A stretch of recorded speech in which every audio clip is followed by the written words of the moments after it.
అలాగే పృథ్వీ వీళ్ళ ముగ్గురు ఒకళ్ళ మీద ఒకళ్ళు రంగులు జల్లుకుంటూ హోలీ ఆడుతూ ఉన్న వీడియో ఒకటి లీక్ అయింది. అయితే ఇది ఒక ఈవెంట్కి సంబంధించింది అని చెప్పి అందరికీ తెలుసు. పృథ్వీ యష్మి కలిసి నిఖిల్ మీద వాటర్ జల్లుతూ ఉన్నారు. అయితే వీళ్ళు ఇంత క్లోజ్గా అయితే బయటకు వచ్చిన తర్వాత నాకు తెలిసి ఈ ఎపిసోడ్లో అందరికీ కనబడబోతున్నారు అని నేనైతే అనుకుంటున్నాను.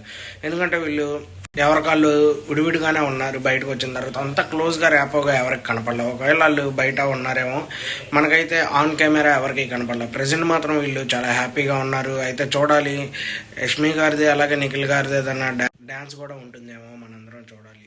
పృథ్వీకి రీసెంట్ టైంలో చెప్పింది ఏంటంటే, నిఖిల్ అప్కమింగ్గా చాలా మంచిగా ప్లాన్ చేసుకుంటూ ఉన్నాడు తన మూవీస్ కానీ, అలాగే తను ఇప్పుడు ఏదో సాంగ్ ఆల్బమ్ అయితే చేస్తున్నాడు. దాని గురించి కూడా మరి అప్డేట్ అనేది ఇస్తారేమో చూడాలి.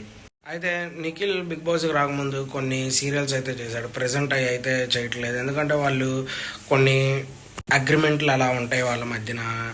దీని గురించి అవినాష్ ఆల్రెడీ 2-3 సార్లు చెప్పాడు. అవినాష్ ఇదివరకు జబర్దస్త్లో చేసినప్పుడు కొన్ని కారణాల వల్ల జబర్దస్త్లోకి మళ్ళీ తిరిగి వెళ్ళలేకపోయాను, వాళ్ళు పిలుస్తారని నేను చాలాలు చూశాను, అది కూడా కుదరలేదు అని చెప్పి అవినాష్ క్లారిటీ అయితే ఇవ్వటం జరిగింది. అలా సంబంధించి నిఖిల్ది కూడా కొద్దిగా హోల్డ్లో పడి ఉంటాయి అన్ని. వీళ్ళు కొన్ని నెలలు కూడా ఇంకా ఏమీ చేయకుండా ఉండాలి అని చెప్పి రూల్ ఒకటి ఉండిద్దంట. దానివల్ల కూడా వీళ్ళు చేస్తే అక్కడే చేయాలి, వేరే చోట అయితే అసలు చేయడానికి కుదరదు. కాబట్టి ప్రజెంట్ అయితే ఆగుంటాడు. చూడాలి మరి నిఖిల్ ఏమన్నా మూవీస్ గురించి అప్డేట్ ఇస్తాడేమో.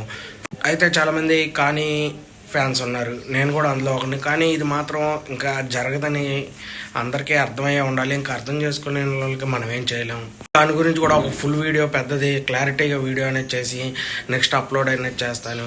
ప్రజెంట్ అయితే ఇప్పుడు వీళ్ళు చాలా హ్యాపీగా కనిపించారు, అందుకని వీళ్ళ గురించి వీడియో చేద్దామని చెప్పి చేశాను. కొత్తగా మన ఛానల్ ఎవరన్నా చూస్తుంటే సబ్స్క్రైబ్ చేసుకోండి.